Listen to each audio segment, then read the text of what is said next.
I think this person is lying eh. Talagang we have proven. Ronaldin Baterna will still be detained in the premises of the House of Representatives. Mr. Chairman, Sublease contract yun. Yes, Your Honor. Yes. Sublease agreement, Your Honor, na sinay ni Stephanie Mascareñas. Ikaw ang naggumawa nun? Ganito po. Yes or no? Yes, Your Honor. Yes, Your Honor. The first contract. ka pa eh.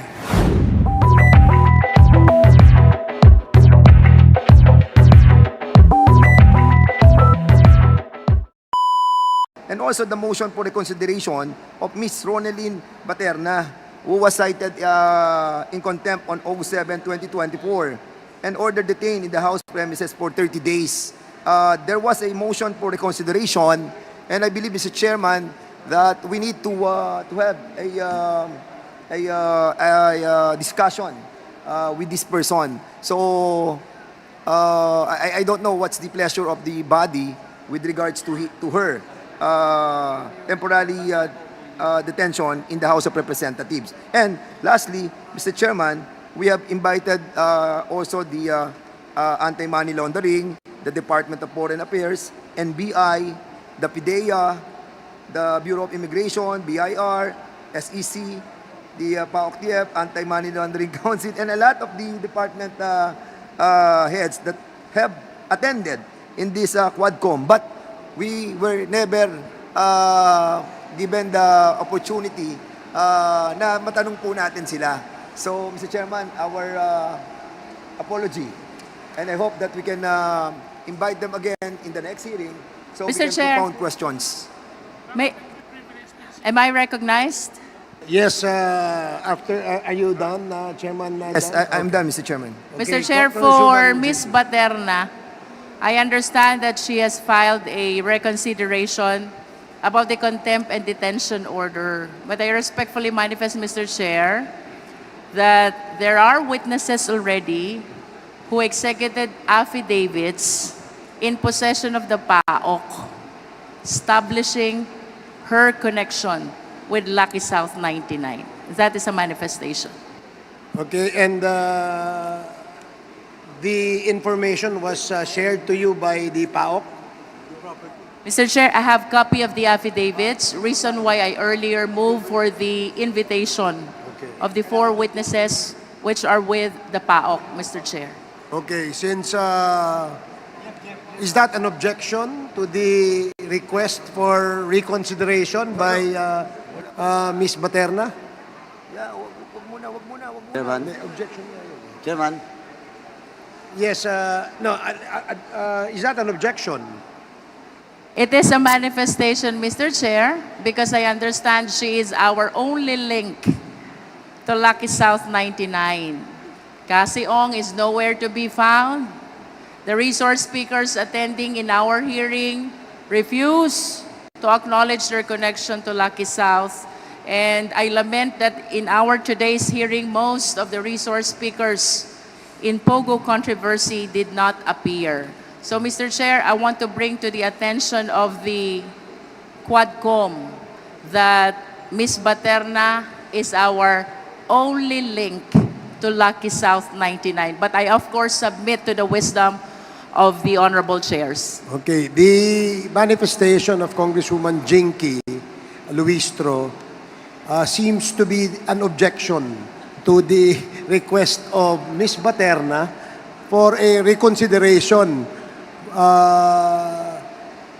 that she requested the committee to be released from detention.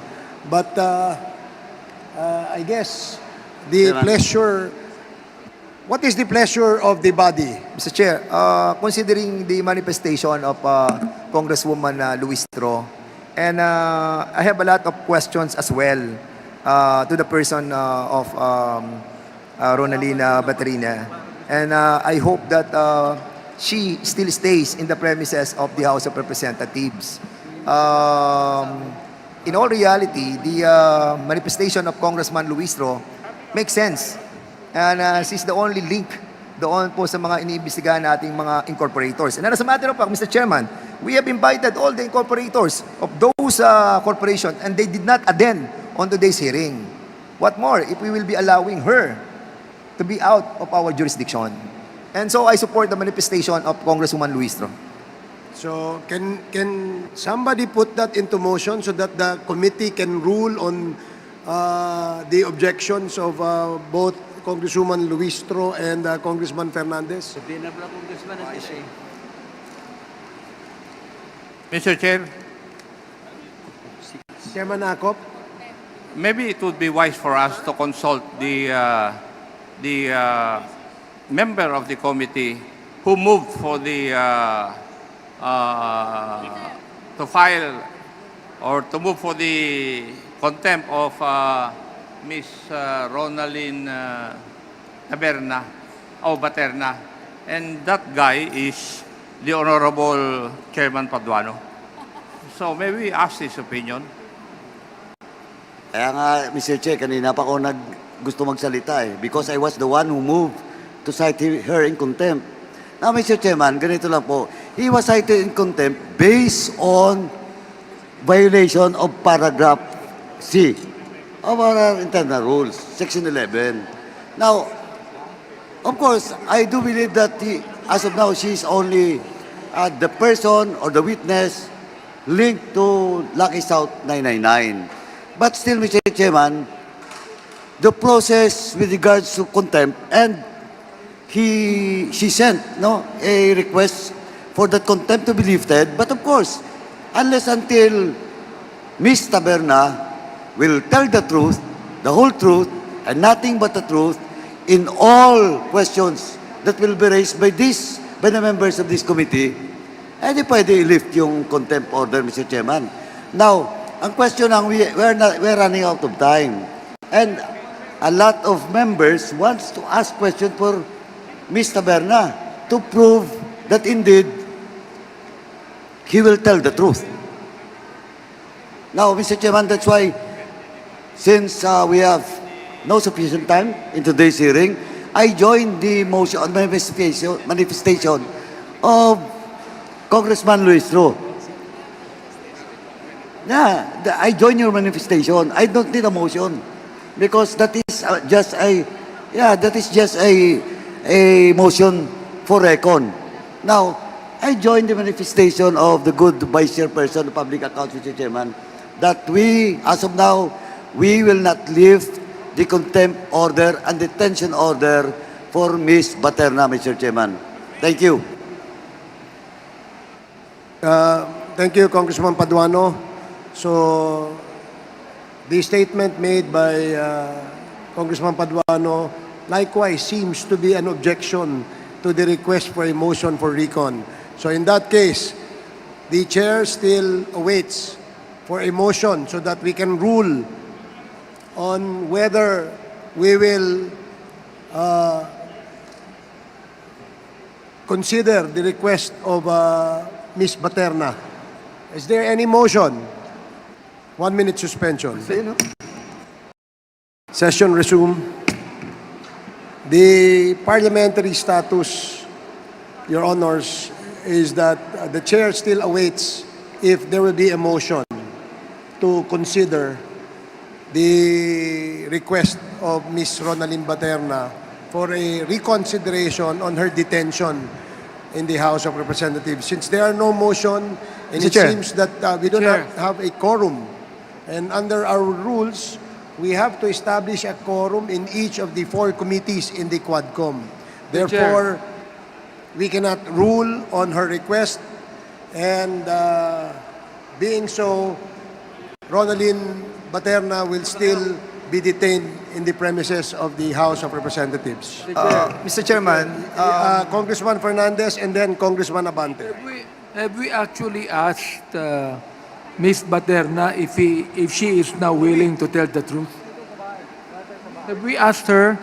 Why don't we ask her now if she's willing to tell the truth, so we will be able to talk about her request, Mr. Chair? Because if she will not, if she will still insist that she will not tell us what we need to know, then of course I will even make a motion not to lift the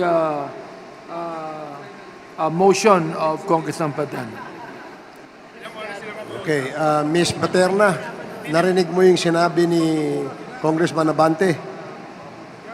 Hindi po, Mr. Chair. Pwede pong paulit. Sinasabi ni Chairman Abante na kung ikaw ba ay willing magsalita ng katotohanan at pawang katotohanan lamang. Yes po, Mr. Chair. Okay na. Mr. Chair.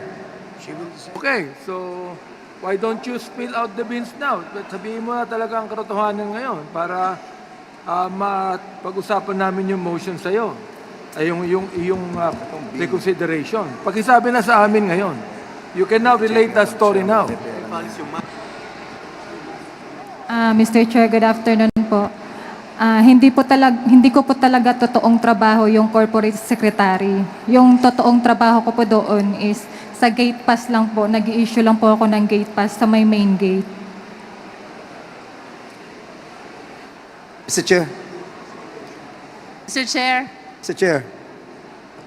Para mapabilis po tayo. With the indulgence of Chairman Abante, because Chairman Abante has Kasi- the floor. Is that okay, Chairman Mr. Abante? Chair, I think it's already 5 p.m.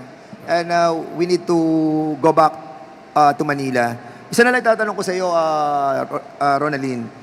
Ronaldin, meron kang bank account, di ba? Meron po. Meron kang bank account. Meron ka rin cheque. Meron kang po. cheque. You're under oath, tandaan mo ha. Meron kang cheque. Ilang Meron po. cheque na na-issue mo mula na maging corporate secretary ka? Hindi ko na po matandaan. Marami ka na na-issue ng mga Mr. Chair. cheque. Yes po. Di ba? Yes Ano ang po. pinakamalaking in-issue mong cheque? Pinakamalaking in-issue mong cheque, how much? Nasa 500,000, Mr. Chair. 500,000. Yes. And your salary is only 17,000. At na-increase ka, dumating yun sa 23,000. Am I right? Yes po. How can you issue a 500,000 pesos sa isang cheque lamang, correct? Di ba? Isa pa lamang. Ilang cheque ang in-issue mo ng 500,000? Iba-iba po kasi, Mr. Marami Chair. kang in-issue ng 500,000. Am I correct? Yes Di ba? po. Yes po. At saan mo kinuha ang perang yon? Bakit ka nagkaroon ng ganun kalaking pera? Samantalang sumasweldo ka lamang ng 23,000 a month. Hindi ko po pera, Mr. Chair. Kaninong pera yon? Saan ang galing? Sino nagbigay? Si Cassandra. Opo. At yung mga boss mo, di ba? Si Ms. Correct. Cassandra Ong po. Yes po. So sa lahat ng ito, Mr. Chairman, I don't want to explore this issue anymore because I think the right and proper sana po ay sa susunod na. But I think this person is lying eh. Talagang we have proven and those people also doon sa tinatawag natin sa sila Julian Linsangan. Marami, hindi sila umatin ngayon because we will be proving na marami rin silang pera sa bangko, Mr. Chairman. And this person, si Ronaldin Baterna, have issued a lot of checks. No? At sa kanyang trabaho, sa Pogo, saan manggagaling yung perang yon? Di ba? And she's trying to tell us that ang kanyang salary is only 23,000. But the reality is, nakakapag-issue siya ng millions of pesos. Di ba? And that make us wonder, why? Kaya kanina, medyo naaawa tayo, even us. The first time I saw her, talaga naawa kami, single mom. Di ba, babae, ang sweldo, mababa. Pero in all reality, may problem. May problem tayo dito. Dami sila, but they allowed to be used by the Chinese people. You were allowed to be used by those people. Di ba? So inaamin mo na, Ronaldin, na ginamit ka ng mga Chinese to issue these checks, right? Yes po, Mr. Chair. At sino yung Chinese na yon? Si Ms. Cassandra Ong po. Si Cassandra Ong. Yes Ayan. po, Mr. Chair. So si Cassandra Ong na ngayon ay nagtatago na hindi natin malaman kung nasaan and even her property, no, Mr. Chairman, yung property niya dito sa Porac, may problema tayo sa PNP dahil yung kanyang freeze order sa kanyang bahay, wala pong freeze order. As a matter of fact, si Cassandra Ong can still use her property. Kahit alam natin, nagaling yun sa Pogo. And that's the reason why the issuance of contempt is just right and proper for her. one quick question only, Mr. Chair. With the indulgence of Chairman Dan. Very quick, Chairman yes, Dan. Congresswoman Jinky. Having heard about all the bank accounts, may I know from Ms. Baterna, are you willing to execute a waiver of bank secrecy law? Waiver. Naka-close na po yung account, Mr. Chair. Nonetheless, it is still protected by the bank secrecy law. So the question, Ms. Baterna, ikaw ba handang pumirma ng waiver? Binibigyan mo ng karapatan ang Quadcom na makita lahat ng bank transactions mo. It is answerable by yes or no only. Yes po, Mr. Chair. Mr. Chair, I'm requesting the Quadcom to facilitate the necessary waiver as manifested by Ms. Baterna. And as a follow-up question, Ms. Baterna, ano po ba ang mga bangko ninyo? China Bank po. China Bank, what branch? Angeles, Mr. Chair. What else? Yun lang po, Mr. Chair. One bank only? Yes po sa akin, Mr. Chair. It's quite hard to believe, Ms. Baterna. Yes po, Kung Mr. ikaw Chair. magwe-waive, make sure you waive all bank accounts. Yes po, Mr. Chair. I'm requesting the Quadcom, Mr. Chair, that we facilitate the necessary waiver. Thank you, Mr. Chair. Mr. Thank you, Chairman, Congresswoman Jinky. in addition to... Please Okay. let the chair make a quick statement with respect to the manifestation of Congresswoman Jinky. So, the Secretariat is directed to coordinate with Ms. Baterna with respect to waiving her right and giving access for the committee to look into her bank records. That she is willing to tell all to this committee. Yan lang ba ang bank account mo? China Bank lang? Yes po, Mr. Chair. Wala ka na ibang bank account? Dati po meron AUB pero hindi ko nilipat ko na po kasi sa China Bank, Mr. Sige. Chair. Chairman Dan Fernandez. Miss Ronaldine Baterna, alam mo, sa totoo lang talagang gustong-gusto ka namin tulungan. As a matter of fact, kung tatanungin mo, kasi single mom ka, gusto na namin sana makauwi ka na ngayon. Unfortunately, yung mga ebidensya that na nakuha namin leads to the fact that nakapag-issue ka ng mga cheque at si Cassandra Ong nagpadala sa iyo ng malalaking pera. If I may, no, if I may ask you, no, yung Whirlwind Corporation, nagpadala rin sa iyo ng malalaking pera doon sa checking account mo. Mr. Chair, sa totoo niyan, yung mga pumapasok po na pera dun sa checking account ko, hindi ko po alam. Hindi mo hawak yung account? Hindi po, Mr. So, Chair. sino ang mahawak ng account? Kala ko sasabihin mo lahat. Sabihin mo na lahat para at least tulungan ka namin. Kasi po, Mr. Chair, meron po akong sarili, yung Ano savings ko po. Aside po sa savings account na personal ko, meron po akong checking account na parang pina-open lang po para lalagyan po nila ng pera. So, ibig mo sabihin, ikaw nag-open ng checking account, pero hindi ikaw may hawak ng checking account. So, in other words, sila nakakakuha, sila nagwi-withdraw. Yes po, Mr. Chair. Pinapapirma lang po nila sa akin. So, in other words, Mr. Chairman, talagang ginamit siya ng mga Chinese personalities at sila po talaga yung ginagamit not only as a incorporator but as a window for the issuance of checks, and at the same time yung exit and entry ng mga pera nagagamit po yung ating pong mga kapwa Pilipino. We sympathize with you, Ronaldine, but the very fact na talagang mali yung ginawa mo. And yun sana ang inaasahan namin sa iyo nung last hearing kung nasabi mo ang lahat. Baka meron ka pang gustong sabihin, Ronaldine.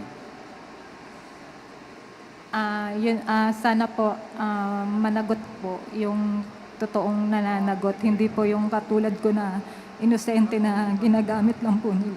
Ronaldine, kasi ako, naniniwala kami na yung NFC Mirales and Partners, we invited them over. Kasi sinabi nila na sinabi mo na sila ang kumontak sa iyo, di ba? At si, what's the name of that guy na kumontak sa iyo from the law firm? Attorney, Attorney Abby po. attorney. Abby po yung pakilala po sa akin, Mr. Chair. And as a matter of fact, Mr. Chairman, yun po yung inimbitahan natin ngayon sa hearing na to. Pero hindi po siya dumating. And at the same time, yung may-ari ng law firm ang pinapupunta natin dito. But somebody from that law firm, ikaw ang nagre-represent. Can you kindly speak on the microphone? Good afternoon, Your Honor. I'm Attorney Henry O. Araneta. I'm counsel for this special occasion only to Miss Paterna, Your Honor. Who's the owner of the NFC? Mirales? NFC is a law firm managed by Attorney Nadine Miralles, Your Honor, the one that wrote a letter to you. Okay, sino po ang kumontak sa inyo para bigyan ng legal services si Ronaldin? Tinawagan po ako kagabi, Your Honor, alas No, 11. what I mean is that sino yung nag-engage sa inyo? Tinawagan Para ko sa na services Attorney for her. Miralles. Sabi niya kasi hindi siya makaka-attend. Sino May nagsabi? hearing kasi siya sa Taytay. Si Attorney Miralles po. So, kanina po pagdating, inausap ko po yung detainee, tapos kinonfirm ko po yung mga sinabi niya sa inyo. Thank you, attorney. I think what we need is the owner of the NFC Mirales. She knows that I have communicated that she has been named as a resource person. So hopefully next time she'll be around. No? I will tell her, Your Honor. And for us to find out. We are in a better position to say that, Your Sige. Honor, not me. Yes, Mr. Chair. Attorney Araneta, Your Honor. Attorney Araneta, no? Meron bang engagement contract si Miss Ronaldin sa NFC law firm? Ang pagkaalam ko, wala po, Your Honor. Parang she just asked to be accompanied sa Senate and dito ng lawyer ng NFC. Are you doing this pro bono para kay Ronaldin? Pro hac vice, Your Honor. You can ask her kung ano, for the meantime. Sinong pumili nung law firm na nagre-represent sa'yo? Sila po yung nag-contact po sa akin, Mr. Chair. Pakilakas mo lang. Sila po yung nag-contact sa akin. Hindi ikaw ang pumili. Hindi po, Mr. Chair. Yung boss mo ang pumili. Hindi ko po alam kung sino po yung kausap nila, Mr. Chair. Well, okay. Sige, salamat. We need the presence of Attorney Miralles in the next Yes, Your scheduled Honor, hearing. will inform her, Your Honor. Thank you. And also, Mr. Chairman, si Attorney Medina, now I remember. Ang sinasabi kasi, ang sinabi mo sa amin, Ronaldin, si Attorney Medina. Yung nag-prepare po ng mga papers na pinapapirma po sa akin. Siya yung tumawag sa iyo, di ba? Si Ay. Attorney Medina. Hindi po. Si Attorney Medina po is parang lawyer ng company kung saan ko po Hindi na, pinipirmahan. can you kindly remove your para makita namin magandang mumukha? Ayan, oh. So, huwag ka na maya at alam naman namin na nagamit ka lang. So, Attorney Medina yung nasabi mo noong nakaraang hearing. Yes po, kung saan po ako nagsasign ng mga papers from Lucky South. Siya But po yung hindi siya nag-prepare. kasama dun sa NFC. Hindi po siya kasama, Mr. Chair. Okay, Mr. Chairman, yun po yung hinahanap natin si Attorney Medina na ngayon po, according to the COMSEC, ay hindi na matagpuan. So, we'll be asking that we again invite this Attorney Medina. Okay. Nandito si Comsec, Medina, please Mr. take Chairman. note. Nandito si Atty. Medina. And Attorney Nandito. Medina. Yeah, nandito. Okay. Ayun. Are you Attorney Medina? Ayan, andito pala Attorney Medina. Sabi mo wala.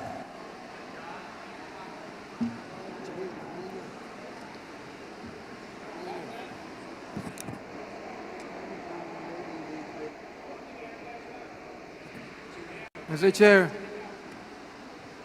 pwede ba ako magtanong? O sige, Chairman. Kasi napag-usapan natin last hearing when we had it na pinirmahan lamang ni Ms. Baterna ang mga papeles. Pero ang gumawa nung pinirmahan niya ay yung mga abogado. Tama ba ako, Ms. Paterna? Tama po, Mr. Chair. Okay. Ang tanong ganito, anong relasyon niyo, Atty. Medina, with this attorney? Ano pong relasyon ninyo? Do you belong to the same law office? No, no, Your Honor. Hindi. Hindi, Your Honor. Pero kayo, ang law office ni Cassandra. Your Honor, for the record po, yung si Miss Cassandra Lee Ong, ang kanya pong nire-represent sa amin, yung Whirlwind Corporation.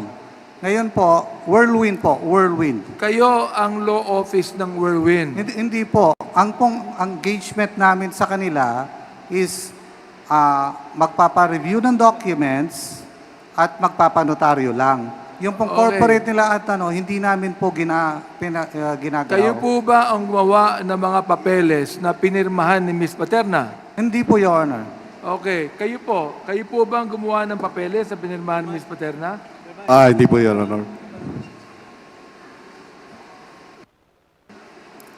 Nag-oath na po ba kayo? Nag-oath na kayo?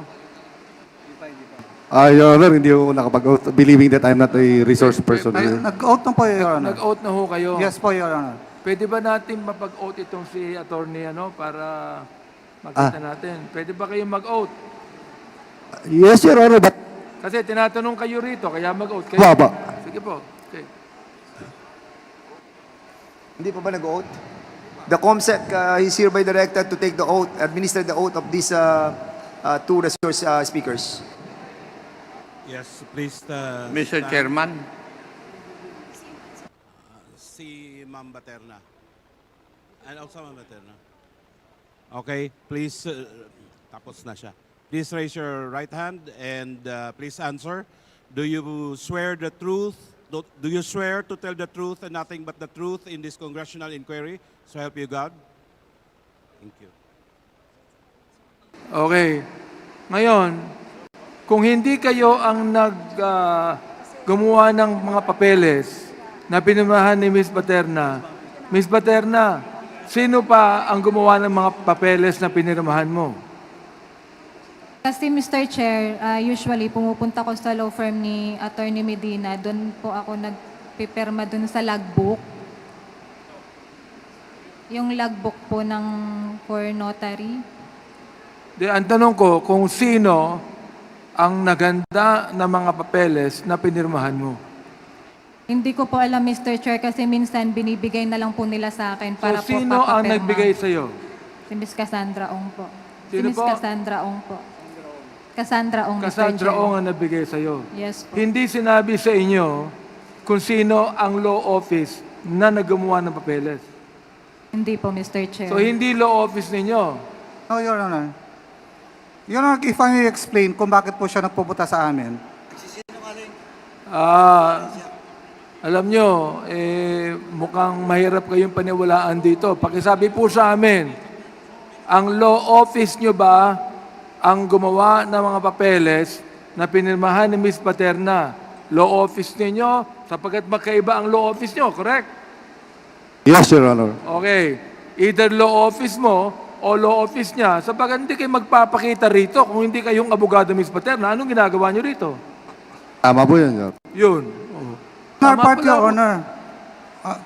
If I may respond, Your Honor. Yes, go ahead. Mr. Chair, kaya po ako nandito, nagulat nga po ako, nagkaroon ako ng show cause order.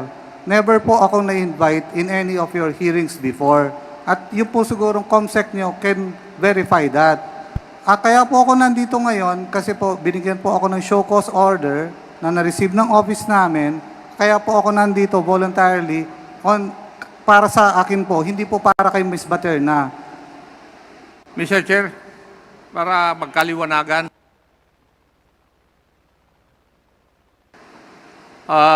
Hindi ba, Go ahead. Miss Baterna, nung last hearing, pinakita ko sa iyo yung dalawang sublease agreement na pinirmahan mo for and behalf of Lucky South 99. Tama?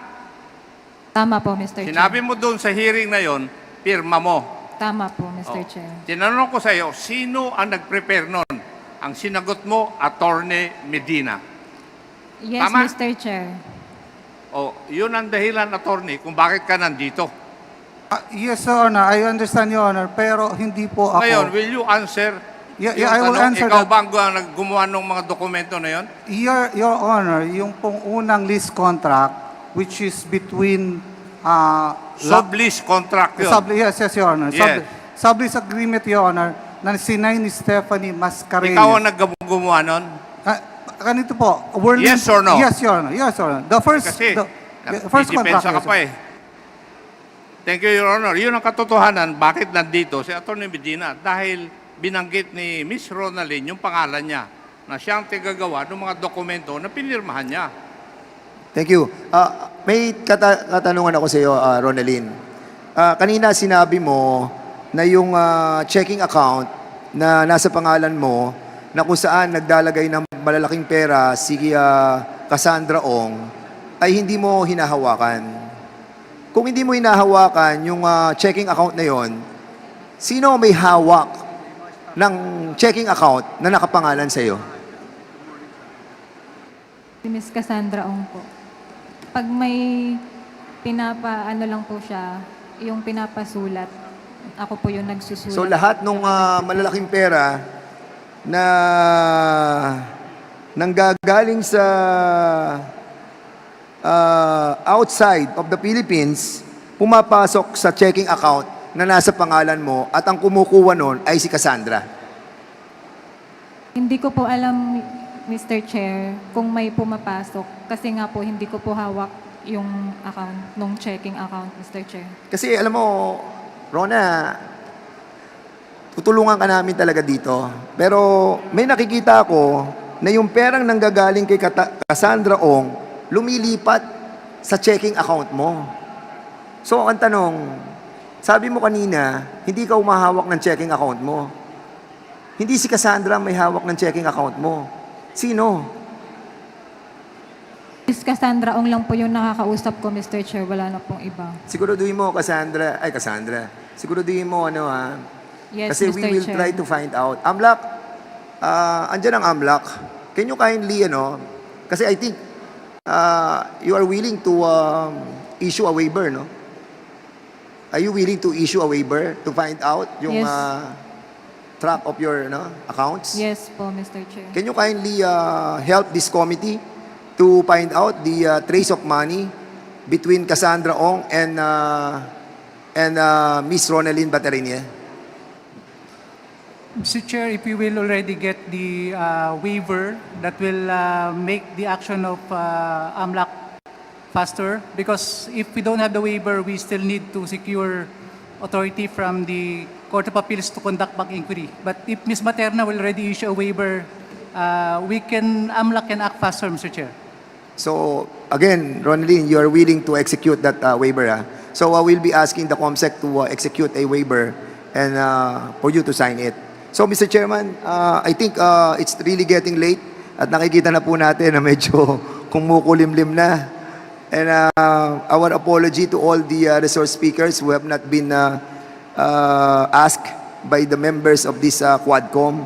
But rest assured, in the next hearing, we will be prioritizing those resource persons who have not been asked. No? So, Mr. Chairman, I have no further question to our resource person.